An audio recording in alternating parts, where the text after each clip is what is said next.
Hello everyone, सभी को good evening. आपका हमारे YouTube channel the nurse life academy के अंदर बहुत बहुत स्वागत है। यदि आप हमारे यूट्यूब चैनल पे नए हो तो सबसे पहले यूट्यूब चैनल को सब्सक्राइब कर लें। आज का ये वीडियो बहुत ही इंपॉर्टेंट होने वाला है। DSSB नर्सिंग ऑफिसर एग्जाम के जो एडमिट कार्ड है वो रिलीज हो चुके हैं, है ना। आई होप आप सबने एडमिट कार्ड जो डाउनलोड कर लिए होंगे। आपका जो सेंटर होगा वो आपने देख लिया होगा, ठीक है।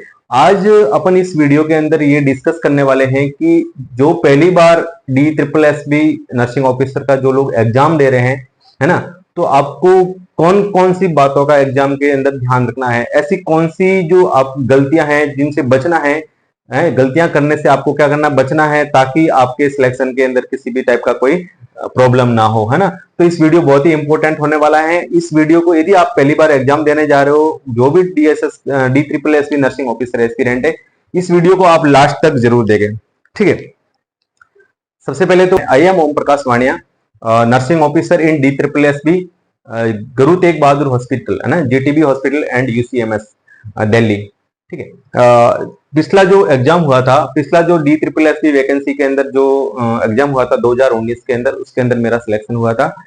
और मैं आपको बता दूं कि जो मेरा सिलेक्शन हुआ था, जो मेरा स्कोर था वो था, जो मेरा नंबर थे वो थे 128 आउट ऑफ 200, यानी कि 200 में से मेरे 128 नंबर थे, ठीक है। तो बहुत अच्छे नंबरों से मेरा सिलेक्शन हुआ था। अच्छा, इस अगर अब मैं बात करूं जो पिछला एग्जाम था, देखो इस एग्जाम से रिलेटेड आपके बहुत सारे डाउट हो सकते हैं कि कितने अटेंड करने हैं, है ना। पैटर्न का भी थोड़ा इशू है कि इस बार थोड़ा पैटर्न का भी है ना। तो सारी बातें अपन पॉइंट टू पॉइंट डिस्कस करने वाले हैं ना। अगर मैं लास्ट बार एग्जाम की कट ऑफ की बात करूं, है ना, लास्ट जो 2019 का हुआ था, तो उसके अंदर जो सबसे पहले जो शॉर्ट लिस्ट किया गया था कैंडिडेट को, उसमें जो यूआर के कैंडिडेट, जो यूआर कैटेगरी थी, उसका 115 नंबर है ना, 115 जो जिसके नंबर आ रहे थे, 115 स्कोर आ रहा था, उसको क्या किया था इन्होंने, शॉर्ट लिस्ट किया था। और ओबीसी को इन्होंने 94, है ना, 94 जिसका स्कोर था ओबीसी के अंदर, उसको इन्होंने शॉर्ट लिस्ट किया था। और जो एससी कैटेगरी का था वो था 101, है ना, 101 स्कोर था। जो पहली लिस्ट DSSB ने जब रिजल्ट जारी किया था उसके अकॉर्डिंग, जब डॉक्यूमेंट वेरिफिकेशन के बाद में जब इन्होंने फाइनल लिस्ट जब सिलेक्शन के लिए बनाई, तब जो यूआर का था वो 121 स्कोर तक हो गया था, और ओबीसी का 98 एंड एससी का हो गया था 108। यानी कि डॉक्यूमेंट वेरिफिकेशन के बाद में जब फाइनल लिस्ट बनी, जितना स्कोर था इन्हीं लोगों को क्या किया गया था, इन्होंने सिलेक्ट कर लिया गया था, है ना। इसके अंदर प्लस माइनस एक दो हो सकता है ना, plus minus actual exact idea नहीं है, एग्जैक्ट स्कोर मेरे को याद नहीं है, लेकिन यही स्कोर था एक्सपेक्टेड, यानी कि प्लस माइनस एक दो नंबर ऊपर नीचे हो सकता है। तो ये था 2019 का, है ना, 2019 का, इसी स्कोर के आधार पर सबका सिलेक्शन हुआ था, ठीक है। नेक्स्ट पॉइंट अगर अपन, और मेरा स्कोर क्या था, 128 नंबर। कितना था, 128 नंबर। अगर अपन बात करें इस 2024 है इसके एग्जाम की, तो देखिए उससे पहले 2000 कब एग्जाम हुआ था DSSB का, 2014 के अंदर, उससे पहले हुआ था 2010 के अंदर, है ना। हर 4 साल में इसका एग्जाम होता है, तो हर बार 10 नंबर की मेरिट बढ़ती है ना। आप अगर पिछले 3-4 बार एग्जाम का जब आप DSSB का अगर एनालिसिस करोगे ना, तो उससे पहले जो 2010 में हुआ था एग्जाम, और उसके बाद 2014 में, 2019 में, तो इन सब में +10, है ना, हर कैटेगरी वाइज +10 नंबर का फर्क है। यानी कि इस बार एक्सपेक्टेड, अगर अपन अकॉर्डिंग टू एनालिसिस बात करें, तो जो एक्सपेक्टेड जो आपका कट ऑफ होने वाला है आने वाले टाइम में, अगर रिजल्ट कितना जा सकता है, तो आप इस नंबर के आगे आप क्या कर सकते हो, +10, है नी। यानी कि आपका ये स्कोर, आपको मिनिमम इतने नंबर तो लाने ही लाने, यानी कि आप यूआर कैटेगरी से हो तो +21 को 10 से प्लस करोगे तो 130, यानी कि 130 प्लस नंबर आपके होने ही चाहिए आपको, यदि DSSB के अंदर सिलेक्टेड होना है तो। ये तो था अपना नॉर्मली कट ऑफ के बाद। नेक्स्ट पॉइंट की अपना जो सेकंड पॉइंट है वो है अपना एग्जाम पैटर्न, है ना। एग्जाम पैटर्न को लेके बहुत सारे डाउट मन में होते हैं कि इसमें है ना नर्सिंग का पार्ट होता है, नॉन नर्सिंग का पार्ट होता है। तो देखिए सबके लिए है, इसमें कोई इतना इसमें घबराने वाली बात है नहीं। देखिए एग्जाम पैटर्न की बात करें तो आपके पास में जो टाइम होगा वो कितना होगा, 2 आवर्स का, 2 आवर्स यानी कि 120 मिनट का, है ना। 120 मिनट के अंदर आपको क्वेश्चन कितने करने हैं, 200 क्वेश्चन। 200 क्वेश्चंस होंगे, जिसमें से आपके जो 100 क्वेश्चंस होंगे, है ना, 100 क्वेश्चंस होंगे वो होंगे आपके नॉन नर्सिंग के, और जो 100 क्वेश्चंस होंगे वो होंगे आपके नर्सिंग के, यानी कि जो भी आपका जो मेन सब्जेक्ट है उसके होंगे। ठीक है, ये आपका एग्जाम का पैटर्न होने वाला है। अच्छा, अगर आप पहली बार एग्जाम देने जा रहे हो तो आप जब आप अपने सेंटर पे जब आप एग्जाम के अंदर बैठोगे तो वहां पे जो कंप्यूटर पे जो सिस्टम होता है, जो कंप्यूटर ऑनलाइन जो एग्जाम होता है, उसके अंदर आपको क्या होगा, जो ये जो एग्जाम है वो आपको कैसे देखने को मिलेगा, सेक्शन में देखने को मिलेगा। कैसे देखने को मिलेगा, सेक्शन में। सेक्शन मीन्स क्या होगा कि जैसे ही आपका सबसे पहले एग्जाम स्टार्ट होगा तो सबसे पहले नॉन नर्सिंग पार्ट आएगा, यानी कि ये सबसे पहले आपको अटेंड करना है ना, सबसे पहले आपको नॉन नर्सिंग पार्ट अटेंड करना है, और सेकंड फिर उसके बाद में आपका क्या आएगा, अपना नर्सिंग वाला पार्ट, यानी कि 100 क्वेश्चन पहले आपको किसके करने हैं, नर्सिंग के, उसके बाद में 100 क्वेश्चन आपको किसके करने हैं, आपको 100 क्वेश्चन नॉन नर्सिंग के, उसके बाद में 100 क्वेश्चन आपको नर्सिंग के करने हैं। अच्छा, इसमें भी इसको क्या किया इन्होंने, कैटेगराइज किया, यानी कि ये सारे जो क्वेश्चन होंगे वो सेक्शन में डिवाइडेड होंगे, है ना, यानी कि इस 100 क्वेश्चन को आपको 5 सेक्शन में डिवाइड किया है, और हर सेक्शन में कितने क्वेश्चन होने वाले हैं, 20। और ये जो नर्सिंग का है इसको भी 5 सेक्शन में आएंगे, और ये भी हर एक सेक्शन में कितने क्वेश्चन होने वाले हैं, 20 क्वेश्चन। यानी कि सबसे पहले आपके पास एक सेक्शन खुलेगा, उस सेक्शन के अंदर 20 क्वेश्चन होंगे, उस 20 क्वेश्चन को आपको पहले अटेंड करना है, उसके बाद में आपको उसको सबमिट करना है, उसके बाद में फिर आपके पास में 20 क्वेश्चन आपके नेक्स्ट सेक्शन के ओपन होने वाले हैं ना। तो अपन नेक्स्ट पॉइंट के अंदर अपन बात करें, अगर अपन एग्जाम के सेक्शन की बात करें, एग्जाम के सेक्शन की सबसे पहले अगर अपन बात करते हैं नॉन नर्सिंग की, है ना, नॉन नर्सिंग की। काफी लोगों ने पुराने पेपर देखे होंगे, प्रीवियस ईयर के पेपर देखे होंगे, उसके अंदर एक आपने चीज देखी होगी कि नॉन नर्सिंग के अंदर मान लीजिए सबसे पहला, अगर आपको जब आप एग्जाम दोगे तो पहला जो सेक्शन होता है वो होता है मेंटल एबिलिटी का, है ना, यानी कि जब आपका एग्जाम स्टार्ट होगा तो सबसे पहले आपके सामने कितने क्वेश्चन आएंगे, 20 क्वेश्चन आएंगे, वो किसके आएंगे, मेंटल एबिलिटी के। ठीक है, उसके बाद में अगर अपन बात करें, जैसे कि उसके बाद में जैसे ही आप 20 क्वेश्चन सबमिट करोगे, उसके बाद में नेक्स्ट 20 क्वेश्चन हो सकते हैं वो मैथ्स के हो, है ना, मैथ्स के हो गए। तीसरा हो गया आपका किसके हो सकते हैं, वो तीसरा हो गया आपके हिंदी के, है ना, हिंदी के, और फोर्थ हो सकता है इंग्लिश के। ठीक है, math, reasoning, Hindi, English. Fifth हो सकता है आपका जीके हो गया, और करंट अफेयर हो गया, है ना, जीके, करंट अफेयर। तो इस टाइप से आपके 5 सेक्शन के अंदर क्वेश्चन आने वाले हैं, कितने, 20-20 क्वेश्चन, टोटल कितने हो गए, 100 क्वेश्चन।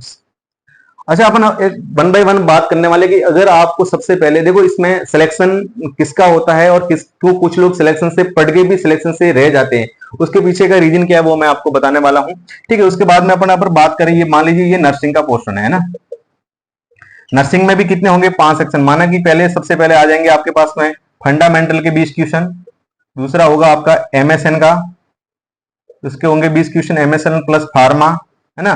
तीसरा हो जाएगा आपका पीड्स प्लस ओबीजी, इसके हो जाएंगे 20 क्वेश्चन। तीसरा आपका हो जाएगा psychology plus psychiatric plus sociology, इसके 20 क्वेश्चन। और फिफ्थ नंबर में आपके हो जाएंगे रिसर्च, मैनेजमेंट, ये सारे सब्जेक्ट है ना, इसके 20 क्वेश्चन हो जाएंगे। तो इस टाइप से आपको 20-20 सेक्शन के अंदर आपको देखने को मिलेगा आपका पेपर। ठीक है, नेक्स्ट बात, जैसे अपन सेक्शन वाइज बात करते हैं, देखिए आपको सबसे पहले एग्जाम हॉल के अंदर जाओ, आप एग्जाम के अंदर जाओ, सबसे पहले आपका माइंड सेट ये होना चाहिए कि मेरा टारगेट क्या है। मेरा टारगेट ये है कि मेरे को 120 मिनट के अंदर 200 क्वेश्चन तक पहुंचना है। पहुंचना मीन्स ये है कि एग्जाम एक बार कंप्लीट, टाइम कंप्लीट होने से पहले मेरे को 200 क्वेश्चन रीड करने हैं, मतलब करने हैं। अच्छा, आपको क्या करना है, एग्जाम जैसे शुरू हो जाएगा, देखो सेक्शन की बात समझ में आ गई। सबसे पहले आपको क्या करना है, सबसे पहले आपको ये करना है कि आपको टाइम डिवाइडेशन करना है। देखिए ध्यान से सुनना, क्या करना है, टाइम डिवाइडेशन। ठीक है, टाइम डिवाइडेशन का मतलब ये है कि आपको पहले ये डिसाइड कर लेना है कि चाहे कुछ भी हो जाए, मेरे को पहले 1 घंटे के अंदर, यानी कि फर्स्ट आवर, यानी कि 60 मिनट में मेरे को 100 क्वेश्चन पढ़ने हैं। जो नॉन नर्सिंग पार्ट है उसको मेरे को कंप्लीट करना है। भले ही आप उसमें से 20 क्वेश्चन ही कर पाओ, आप उसमें से 30 क्वेश्चन ही कर पाओ, या 40 क्वेश्चन ही कर पाओ, वो आपको मैटर नहीं करता है, लेकिन आप मिनिमम, है ना, आपको 1 घंटे के अंदर, यानी कि टाइम डिवाइड हो गया आपका, ये जो वो जो 1 आवर है वो आपको नॉन नर्सिंग के लिए है, बाकी जो 1 आवर है वो किसके लिए आपको रखना है, नर्सिंग के लिए। मान लीजिए आपने अपना मैथ वाला सेक्शन ओपन किया, आपको मैथ आ रही है, लेकिन आपको मान लीजिए क्वेश्चन बड़ा है, उसको सॉल्व करने के अंदर फॉर्मूला लग रहा है, आपका टाइम वेस्ट हो रहा है, यानी कि आप उसको क्वेश्चन को छोड़ देना है, आपको उसके अंदर कुछ नहीं मिलना है आपको, मतलब जैसे ही आपका कंप्यूटर के अंदर देखोगे आपका 1 घंटा कंप्लीट हो गया है, आपका टारगेट यही होना चाहिए कि मेरे 100 क्वेश्चन उस टाइम कंप्लीट होने चाहिए। मान लीजिए उस 1 घंटे के अंदर आपने 40 क्वेश्चन अटेम्प्ट कर लिए, 100 में से 40 क्वेश्चन अटेम्प्ट कर लिए। ठीक है, एक और मैं आपका डाउट यहाँ पे क्लियर करना चाहूंगा। कुछ लोग बोल रहे हैं कि नर्सिंग पार्ट में और नॉन नर्सिंग पार्ट में अलग अलग आपको पास होने की जरूरत है या पासिंग मार्क्स लाने की जरूरत है, तो ऐसा कुछ भी नहीं है। ठीक है, कि आपको इसमें अलग से पास होना है या नर्सिंग में अलग से पास होना है, ऐसा कुछ नहीं है। ऑल ओवर आपका रिजल्ट देखा जाएगा, है ना। तो मान लीजिए कि आपने 40 क्वेश्चन कर लिए, उसके बाद में आपके पास में 1 घंटा रहेगा, और उस 1 घंटे के अंदर आपको क्या करना है, आपको नर्सिंग पार्ट्स के अंदर करना है, जो नर्सिंग के जो सेक्शन होंगे उनको कंप्लीट करना है। देखिए अपना जो नर्सिंग जो स्टूडेंट है, अपना जो स्ट्रांग है वो क्या होता है, अपना नर्सिंग, है ना। नर्सिंग का जो पार्ट पोर्शन होता है वो अपना स्ट्रांग होता है। यदि आपने इनको सोल्व करने के अंदर यदि आपने टाइम वेस्ट कर लिया तो ये वाला जो है आपका क्वेश्चन छूट जाएंगे, है ना। क्योंकि आप मान लीजिए आपने यहाँ पे 100 क्वेश्चन में 100 मिनट यही लगा दिए उनको सोल्व करने में, तो पीछे आपके पास 20 मिनट रहेंगे, और 20 मिनट के अंदर जो ये वाले 100 क्वेश्चन है वो आप सोल्व नहीं कर पाओगे। पिछला जो 2019 का एग्जाम था उसमें मैं ऐसे बहुत सारे कैंडिडेट्स को जानता हूं, ऐसे बहुत सारे लोग थे जो बहुत ही इंटेलिजेंट थे, लेकिन इसी गलती की वजह से, टाइम डिवाइडेशन या टाइम मैनेजमेंट की वजह से सिलेक्शन नहीं हो पाए। वो मैथ रीजनिंग मान लीजिए आप यहां से क्या कर लोगे, प्लस 5 क्वेश्चन ही तो ज्यादा कर पाओगे ना। मान लीजिए आपने अगर ज्यादा टाइम दे दिया नॉन नर्सिंग को तो आप 5 क्वेश्चन ही ज्यादा कर पाओगे, लेकिन उन 5 क्वेश्चन के चक्कर में यहाँ पे कम से कम 20 क्वेश्चन का आपका लॉस हो जाएगा, है ना। इतना पेपर का इतना लेवल नहीं होता है कि आपको बहुत ही बड़े बड़े क्वेश्चन पूछे गए हैं। मैक्सिमम इनका जो पैटर्न है, आप अगर पिछले एग्जामों से देखोगे तो 1 लाइनर क्वेश्चन होते हैं, है ना, बेसिक नर्सिंग से क्वेश्चन होते हैं। ठीक है, तो आपको वहां पे केयरफुली क्या करना है, क्वेश्चंस को रीड करना है और वहां पे क्या करना है, आंसर करना है। तो आप ये चीज होगी, यानी कि आपका जो पीछे का 1 घंटा रहेगा उसके अंदर आपको क्या करना है, मैक्सिमम इन क्वेश्चंस को करने की कोशिश करना है। मान लीजिए यहाँ से आपने 40 क्वेश्चन कर लिए, और मान लीजिए यहाँ पे आपने कितने कर लिए, यहाँ पे 100 में से 100 कर लिए या 90 कर लिए, है ना। तो टोटल मिला के 130 क्वेश्चन आपके हो सकते हैं। समझ में आ गया। ठीक है, तो दोनों का मिला के पास हो जाओगे, मतलब आपका जो कम ऐसा है कि भाई दोनों में मिला के आपका एक अच्छा सा स्कोर हो जाएगा। तो आप कोशिश करना है कि जितने जो नर्सिंग पार्ट है उसके क्वेश्चन मैक्सिमम अटेम्प्ट करने की कोशिश करो, और जो इसके क्वेश्चन है आपको क्या करना है, अटेम्प्ट तो करना ही है, लेकिन आप कोशिश करो कि इसके अंदर आप गलती कम करने की कोशिश करो, इसके अंदर आप उलझने की कोशिश कम करो। ठीक है, तो ये था अपना टाइम डिवाइडेशन वाला फॉर्मूला। क्लियर है। ठीक है, उसी के साथ में बहुत ही जल्दी अगर आप एग्जाम में बैठते हो तो आपका टाइम बहुत ही जल्दी फास्ट निकल जाता है, अपन को पता भी नहीं चलता है। तो आपको time management very very very important, बहुत ही ज्यादा इंपॉर्टेंट है। दूसरी चीज है ना कि आप क्वेश्चन को हमेशा फास्ट सॉल्व करने की कोशिश करें। ऐसे नहीं कि स्लो स्लो पढ़ रहे हो, 1 मिनट आपने क्वेश्चन पढ़ने में लगा दिया, 1 मिनट आपने ऑप्शन पढ़ने में नहीं लगा दिया, नहीं, आपको क्वेश्चन को बहुत ही फास्ट रीड करना है। चाहे आप 2 बार रीड करो, उसके बाद में आपको क्वेश्चन पढ़ने के बाद में केयरफुली चारों ऑप्शन को पढ़ना है।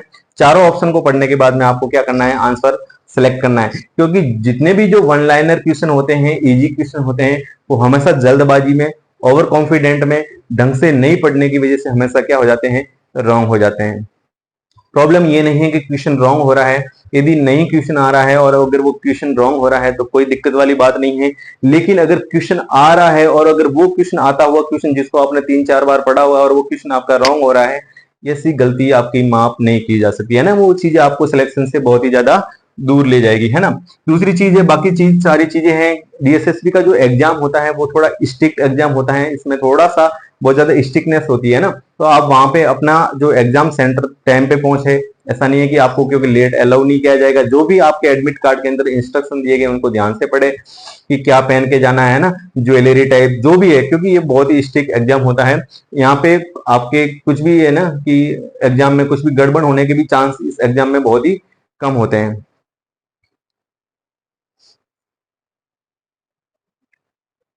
ठीक है, बाकी इसी यही था मेन इंपॉर्टेंट जो भी इस अपने एग्जाम से रिलेटेड जो डाउट था।